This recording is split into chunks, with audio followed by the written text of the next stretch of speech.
Thomas Mercer had learned to recognize the difference between someone who was merely injured and someone who was running from something that had tried very hard to kill them. The young woman he found collapsed beside the mountain trail on Kepler's edge displayed all the signs of the latter: defensive wounds on her forearms, the kind of exhaustion that came from days of desperate travel, and the hypervigilant awareness that never quite allowed unconsciousness even when the body desperately needed rest. She was Valdorian, that much was obvious from her elongated limbs and the silver-blue skin that marked her species, but her bioluminescent patterns were so dim from injury and fatigue that he couldn't determine her age or emotional state through the usual visual cues that Valdorian biology provided.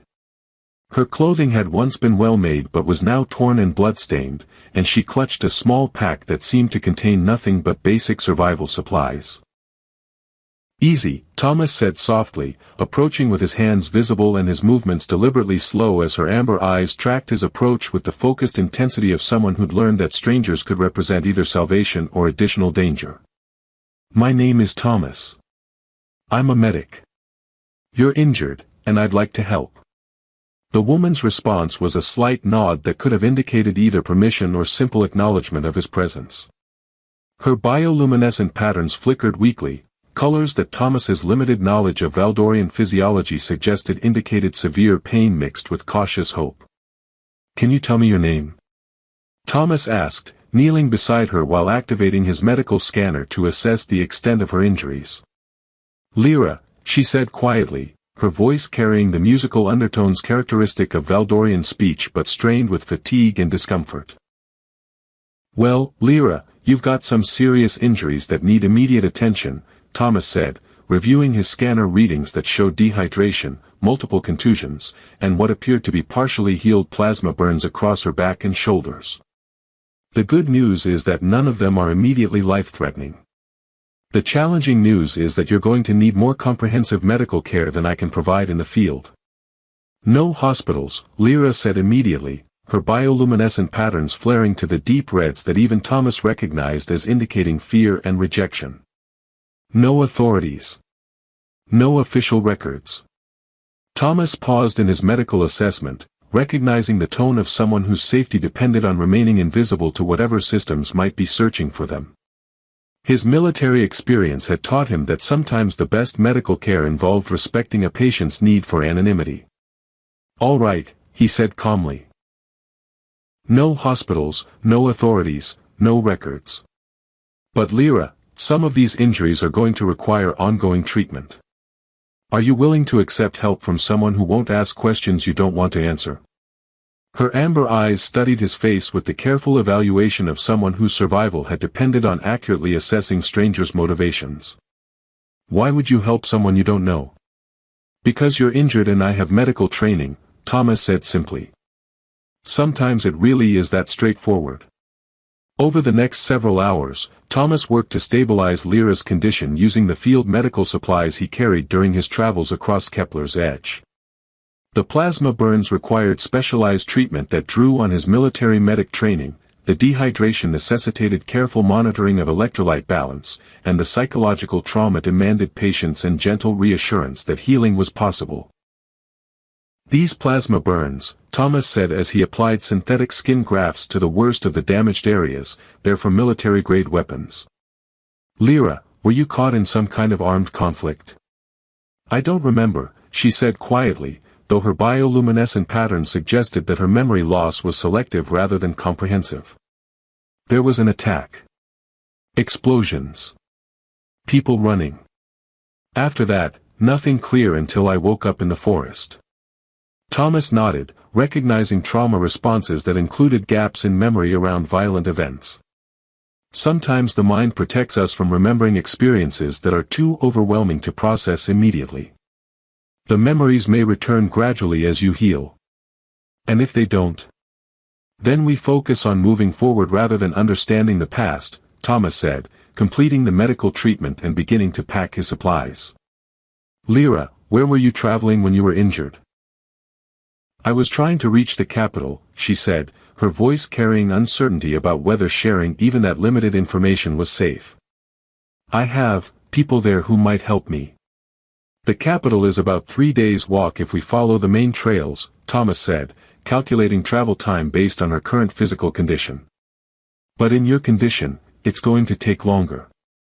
Are you comfortable traveling with me, or would you prefer directions and supplies to make the journey alone? Lyra was quiet for several minutes, her bioluminescent patterns cycling through colors that suggested complex internal debate about trust, safety, and available options. You would travel with me even though you don't know who I am or what kind of trouble might be following me, she asked.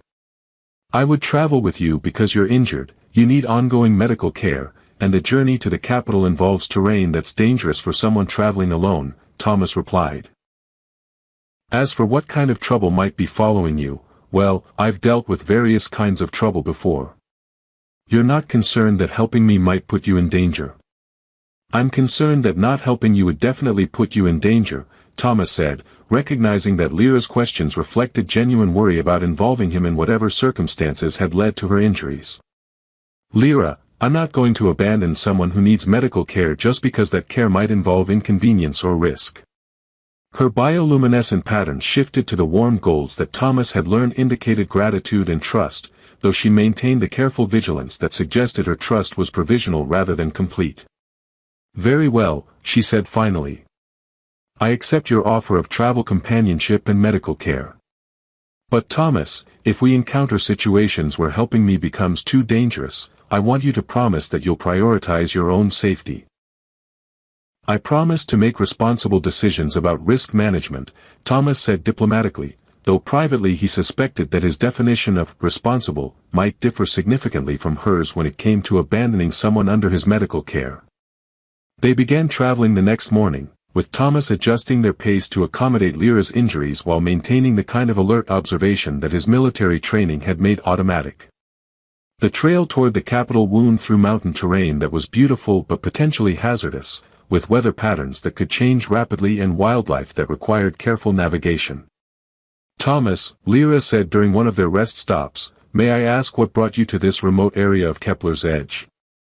I provide medical care to frontier settlements that don't have permanent healthcare facilities, Thomas explained, sharing rations while monitoring her recovery progress. It's work that combines medical practice with travel, which suits someone who prefers independence to institutional employment. You were military trained. Field medic, several different conflicts, Thomas confirmed. The training translates well to civilian medical practice, and the experience with handling difficult situations under pressure proves useful for frontier medicine.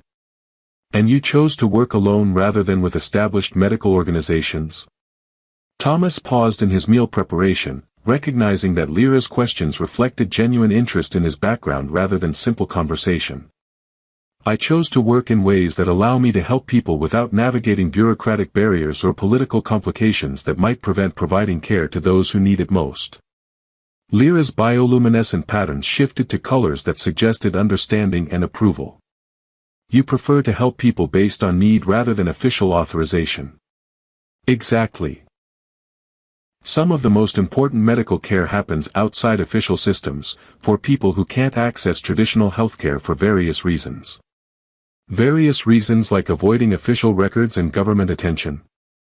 Among other things, Thomas agreed, understanding that Lyra was testing whether his approach to medicine would accommodate her obvious need for anonymity. As they continued their journey over the following days, Thomas observed details about his traveling companion that suggested she was more than a simple refugee from frontier conflicts.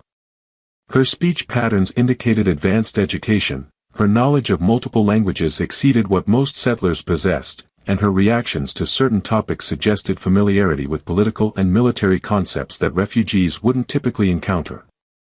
But her trauma responses were genuine, her gratitude for basic kindness was heartfelt, and her need for medical care was unquestionable.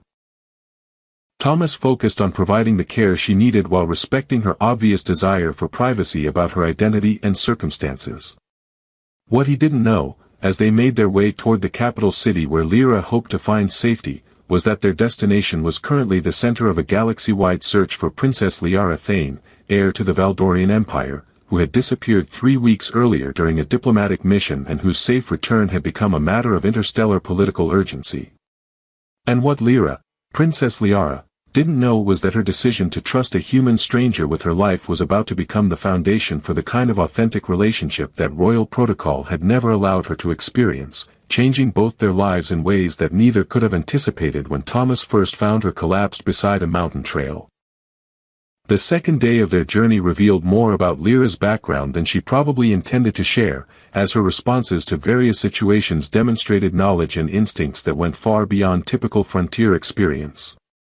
When they encountered a group of traders on the mountain trail, she automatically positioned herself to observe their approach routes and exit strategies, tactical awareness that suggested military or security training. When the traders mentioned recent political developments in the Valdorian Empire, her bioluminescent patterns shifted to colors that indicated intense interest despite her attempts to appear casually attentive. The Valdorian search efforts have expanded beyond the frontier systems, one of the traders mentioned during their brief interaction. Royal Guard ships have been conducting systematic sweeps throughout this entire sector. What are they searching for? Thomas asked, noting how Lyra's posture had become more rigid despite her efforts to maintain casual interest. Missing princess, the trader replied. Heir to the empire disappeared during a diplomatic mission. Word is that the Queen Mother has mobilized everything short of declaring martial law to find her daughter. Thomas observed Lyra's reaction through his peripheral vision, noting the way her bioluminescent patterns had shifted to the deep blues that indicated suppressed emotional responses. Her breathing had become more controlled, and her attention to the conversation had intensified despite her attempts to appear disinterested. Any indication of what happened to her? Thomas continued, recognizing that the information might be relevant to understanding the broader political situation that could affect their journey. Theories range from kidnapping to assassination attempt, the trader said grimly. The diplomatic mission was to neutral territory, but there are plenty of factions who would benefit from destabilizing Valdorian succession. After the traders continued on their way, Thomas and Lyra resumed their journey in silence that felt heavy with unspoken concerns. Thomas suspected that the news about the missing princess had triggered memories or fears related to Lyra's own circumstances, while Lyra struggled with the conflicting emotions of hearing about the massive search efforts her disappearance had prompted and the terror of being discovered before she was ready to face whatever she was running from. Thomas, Lyra said quietly as they made camp that evening, hypothetically, if someone needed to avoid official attention for reasons related to their own safety, what would be your assessment of their chances in a heavily searched area? Hypothetically, Thomas replied carefully, someone avoiding official attention would face increasing challenges as search efforts intensified, but the effectiveness of those efforts would depend on whether the searchers knew what they were actually looking for. Meaning that search operations designed to find someone who's been kidnapped would use different techniques than searches for someone who's chosen to disappear, Thomas explained, building their campfire while monitoring Lyra's reactions to his words. And searches based on incorrect assumptions about someone's condition or location would be less effective than searches based on accurate information. Lyra's bioluminescent patterns cycled through colors that suggested she was processing the implications of his assessment.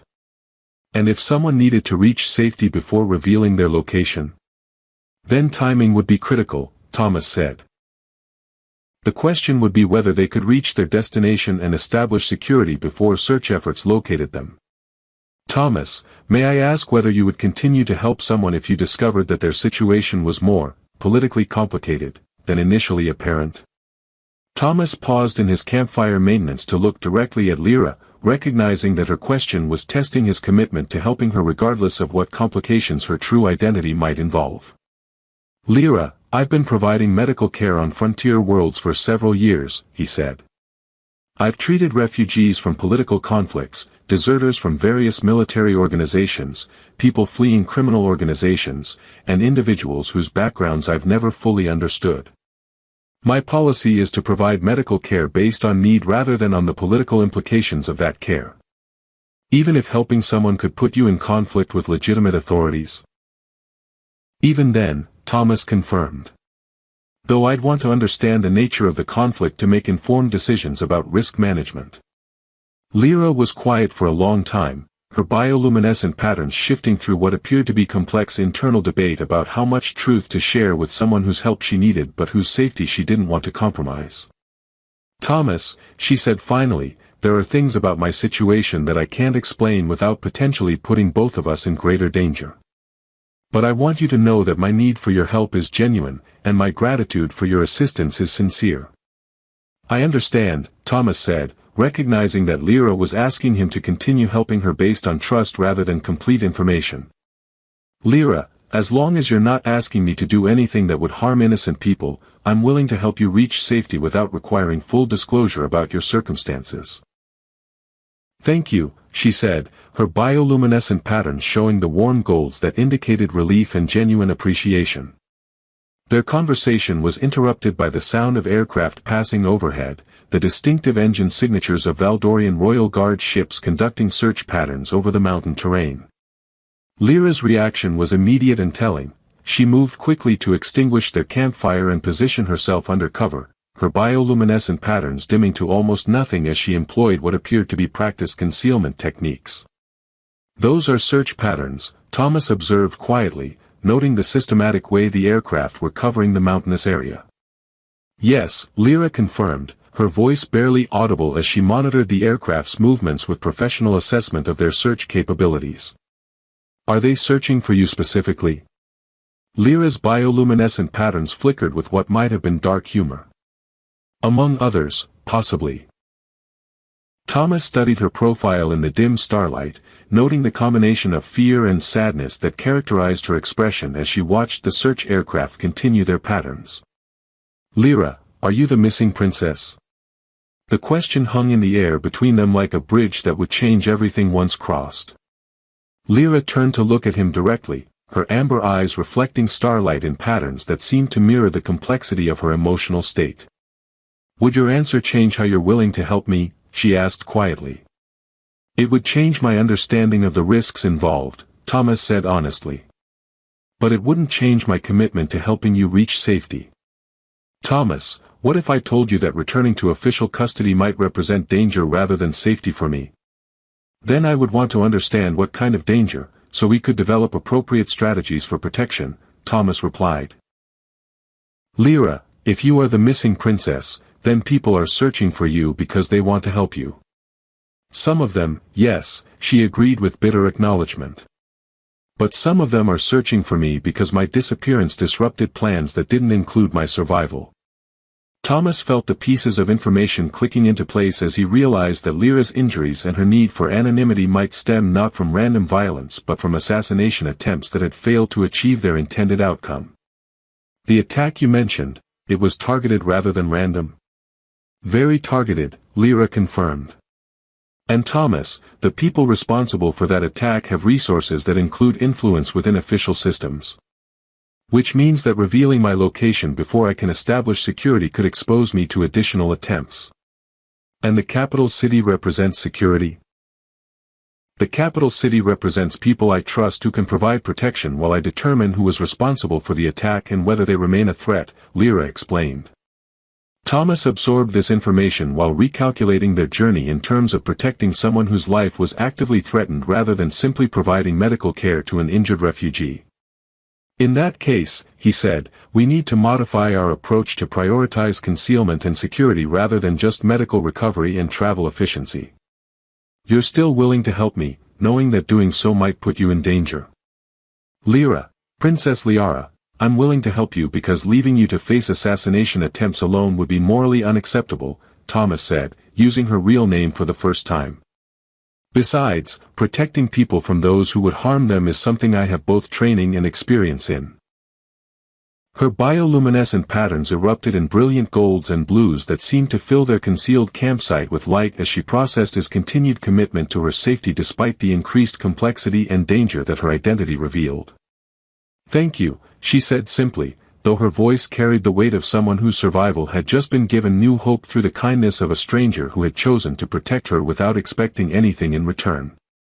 Thank you for trusting me with the truth, Thomas replied, understanding that their relationship had evolved beyond healer and patient into something approaching partnership against common threats.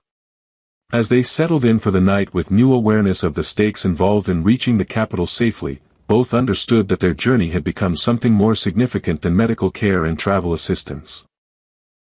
It had become a mission to protect someone whose survival had implications that extended far beyond their personal safety into the realm of interstellar politics and galactic stability. The final day of their journey to the capital became a careful balance between Princess Liara's urgent need to reach safety and the increasing security presence that made concealment progressively more difficult. Thomas modified their route to avoid main roads where Valdorian patrol units were conducting systematic identification checks, while Liara used techniques she'd learned during diplomatic security training to minimize their visibility to aerial surveillance. The search intensity has increased significantly, Liara observed as they watched another squadron of Royal Guard aircraft pass overhead in coordinated search patterns. Thomas, I think my mother has escalated the search efforts beyond standard protocols. What would standard protocols involve? Systematic but discreet investigation, coordination with local authorities, diplomatic inquiries through official channels, Liara explained, her bioluminescent patterns showing the complex emotions of someone whose safety was being sought by people who loved her while simultaneously being threatened by those who wanted her dead. This level of mobilization suggests that she's treating my disappearance as a direct threat to imperial stability. Thomas studied the aircraft formations while calculating the implications of their increased surveillance capabilities. Which means that reaching the capital without being detected by search teams will be more challenging than we initially anticipated. But also means that once we do reach safety, the protection available will be more comprehensive than normal diplomatic security, Liara pointed out. Thomas, the increased search efforts suggest that my mother has reason to believe I'm in immediate danger. Do you think she knows about the assassination attempt? She might suspect it, Liara said grimly. Mother has always been more politically astute than I gave her credit for. If she's mobilized this level of search effort, it's because she's concluded that my disappearance wasn't accidental. As they approached the capital's outer districts, the evidence of massive search operations became impossible to ignore. Security checkpoints had been established at every major intersection, Valdorian military personnel were conducting door-to-door inquiries in residential areas, and the local communication networks were broadcasting continuous appeals for information about the missing princess. The coverage is remarkably thorough, Thomas observed, noting how the search teams were working with systematic precision that suggested professional military organization rather than improvised emergency response. And remarkably public, Liara added with concern. Thomas, this level of visibility for the search efforts means that anyone monitoring the situation will know exactly where official attention is focused. Including whoever was responsible for the assassination attempt. Exactly, Liara confirmed, her bioluminescent patterns showing the deep blues that indicated fear mixed with determination. Which means we need to reach safety quickly, before they can organize additional attempts while everyone's attention is focused on the search rather than on protection. Their entry into the capital required careful timing and route selection to avoid the most heavily monitored areas while still reaching the government district where Liara could make contact with trusted members of her mother's inner circle.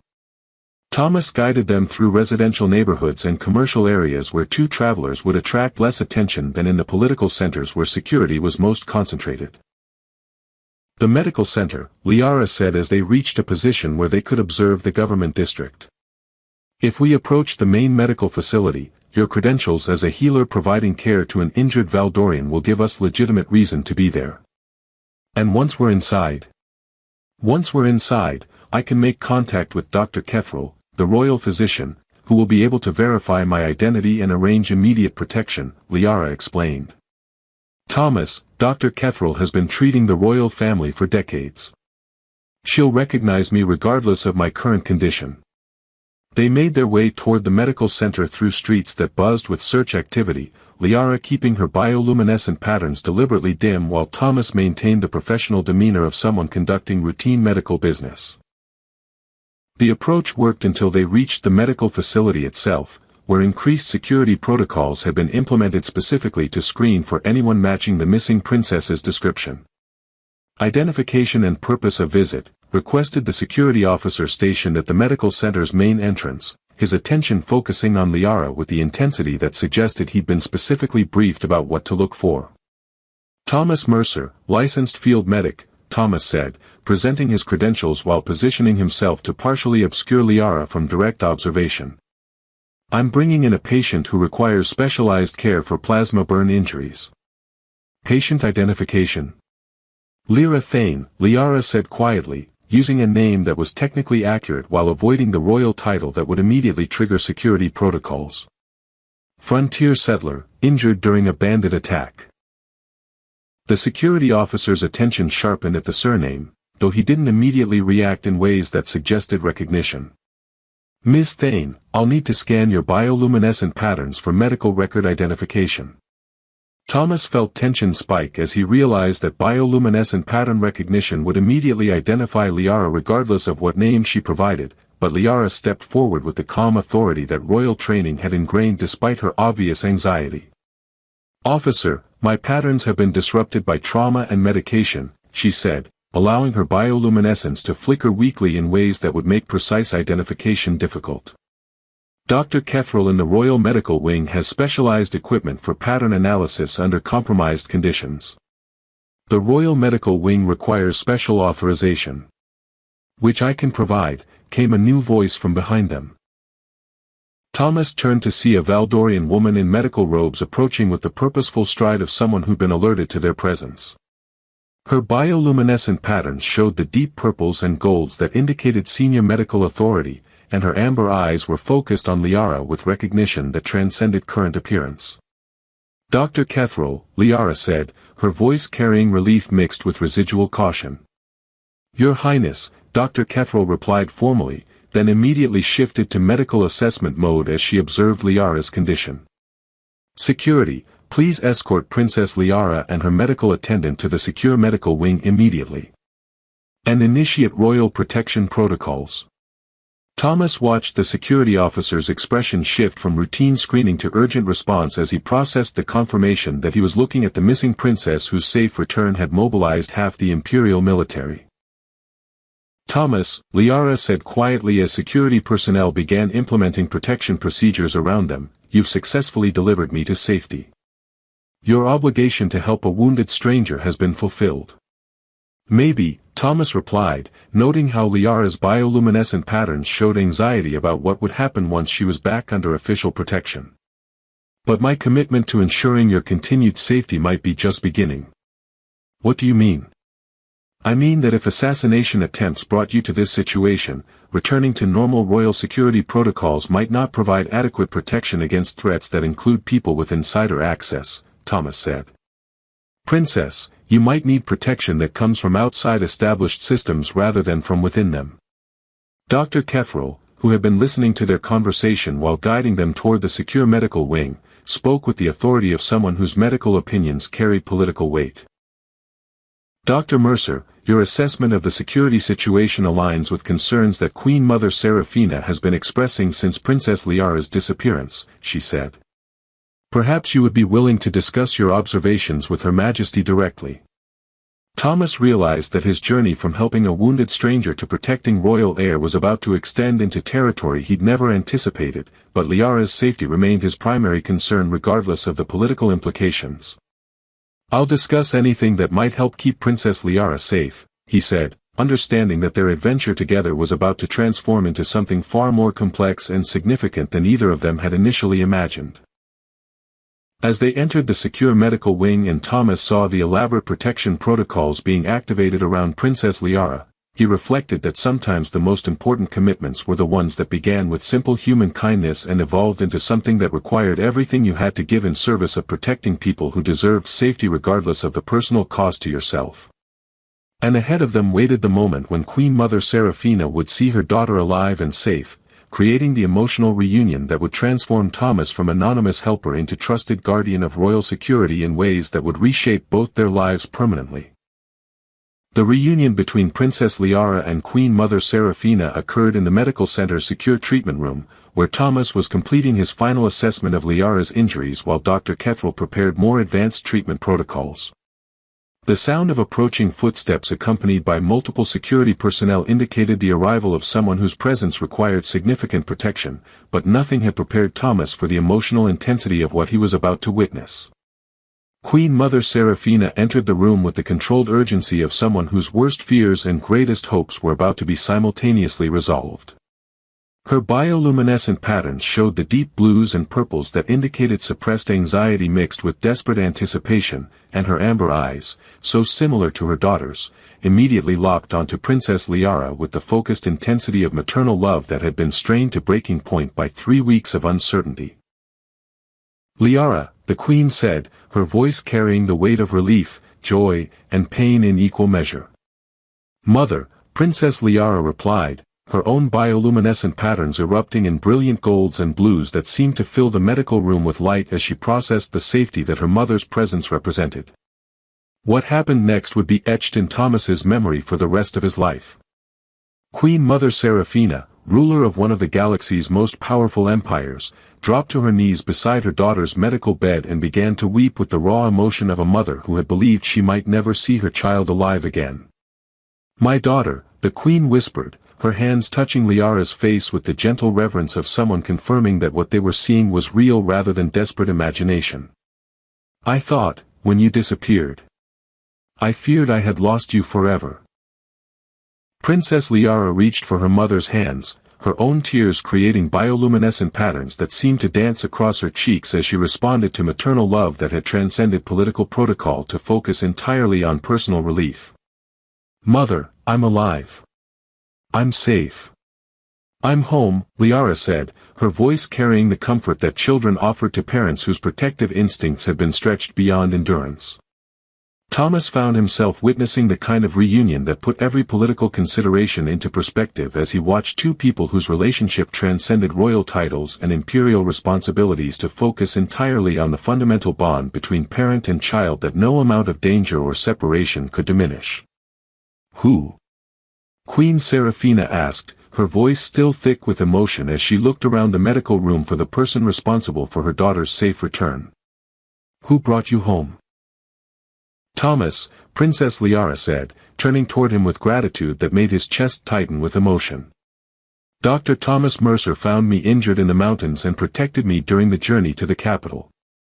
Mother, he saved my life." Queen Seraphina rose from her kneeling position and turned to face Thomas with the full attention of someone whose daughter's life had been preserved by a stranger's kindness. Her bioluminescent patterns shifted to the warm golds that indicated profound gratitude mixed with the respect that rulers reserved for those who had served their family beyond any expectation or obligation. "Dr. Mercer," the Queen said, her voice carrying the formal authority of someone making declarations that would have lasting political consequences, "you have returned to me the most precious thing in my universe. How can the Valdorian Empire repay such a debt?" Thomas felt the weight of royal attention settling around him as he realized that his simple decision to help an injured stranger had created obligations and opportunities that extended far beyond his original motivation to provide medical care. "Your Majesty, I require no repayment for providing medical assistance to someone who needed help," Thomas said, maintaining the respectful tone that diplomatic protocol required while recognizing that his response would affect not just his immediate situation but potentially his entire future. "Nevertheless, such service deserves recognition and reward," Queen Seraphina said, then paused as she noticed the way Princess Liara was watching the conversation with anxiety that suggested concern about losing the protection and companionship that had kept her safe during her journey home. "Mother," Princess Liara said quietly, "there's something else you should know about the circumstances that led to my disappearance." "What do you mean?" "The attack wasn't random," Princess Liara explained, her bioluminescent patterns showing the complex emotions of someone sharing information that would have significant political implications. "It was targeted, organized, and carried out by people with access to detailed information about my diplomatic mission." Queen Seraphina's patterns shifted to the deep reds that indicated anger mixed with the cold calculation that characterized her approach to political threats. "You're saying that the assassination attempt came from within our own systems?" "I'm saying that returning to normal security protocols might not provide adequate protection if the people responsible for the attack have insider access to those protocols," Princess Liara said, then looked toward Thomas with an expression that carried both gratitude and hope. "Mother, Thomas has proven that he can protect me from threats that conventional security didn't anticipate." Thomas felt the conversation shifting toward territory he hadn't expected as he realized that Princess Liara was advocating for his continued involvement in her protection rather than simply expressing gratitude for past assistance. Dr. Mercer, Queen Seraphina said, studying him with the analytical attention she applied to complex political problems, what is your assessment of the security challenges that my daughter faces? Your Majesty, Princess Liara survived the initial attack through resourcefulness and determination, but she remained vulnerable until she could reach trusted allies, Thomas said carefully. The threat level appears to be ongoing rather than resolved, and the people responsible have demonstrated both capability and access to information that suggests insider involvement. And your recommendation for addressing those threats? Thomas looked at Princess Liara, whose bioluminescent patterns showed hope mixed with anxiety as she waited for his response to a question that would determine whether their partnership would continue beyond the immediate crisis. Your Majesty, Princess Liara would benefit from protection that combines official security protocols with additional safeguards provided by people who aren't part of established systems, Thomas said. Someone with medical training, tactical experience, and no connections to existing political networks. Someone like yourself? If you believe that would serve Princess Liara's interests, Thomas confirmed, recognizing that he was accepting responsibility that would fundamentally change his life while simultaneously acknowledging that Princess Liara's safety had become more important to him than his own convenience or career plans.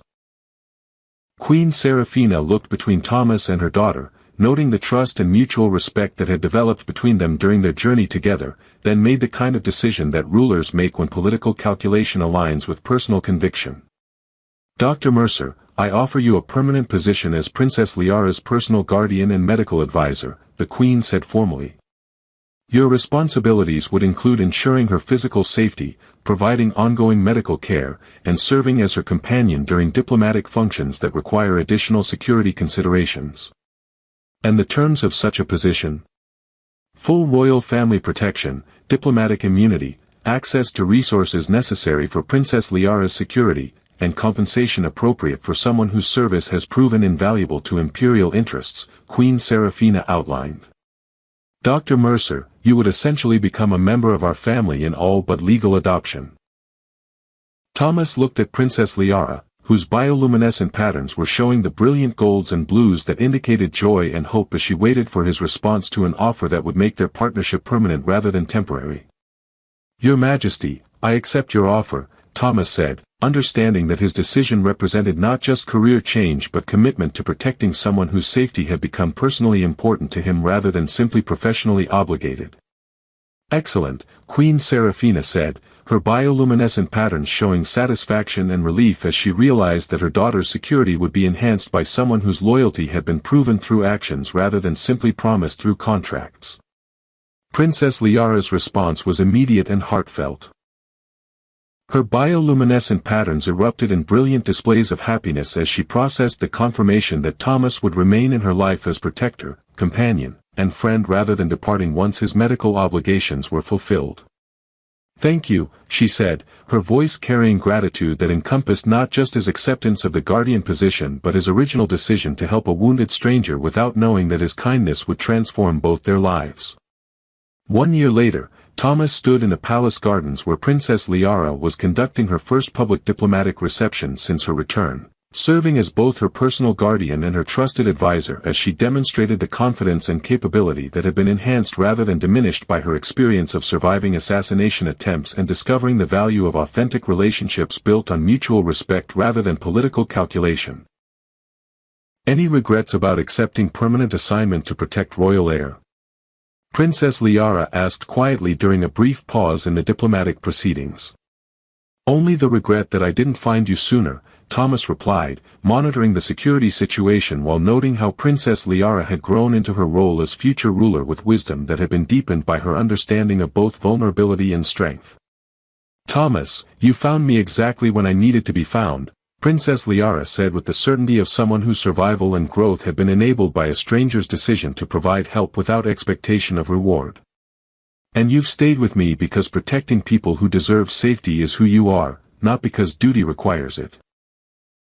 As they returned to the diplomatic reception where Princess Liara would continue demonstrating the leadership skills that would serve the Valdorian Empire well when she inherited the throne, Thomas reflected that the most important decisions were often the ones that began with simple moral choice, seeing someone who needed help and choosing to provide it regardless of personal convenience or potential complications. His discovery that he'd been protecting royalty without knowing it had led to opportunities and responsibilities he'd never anticipated, but more importantly, it had led to a relationship built on mutual trust, respect, and the recognition that the most meaningful protection came from people who chose to care about your welfare because of who you were as a person rather than because of what your safety might accomplish politically.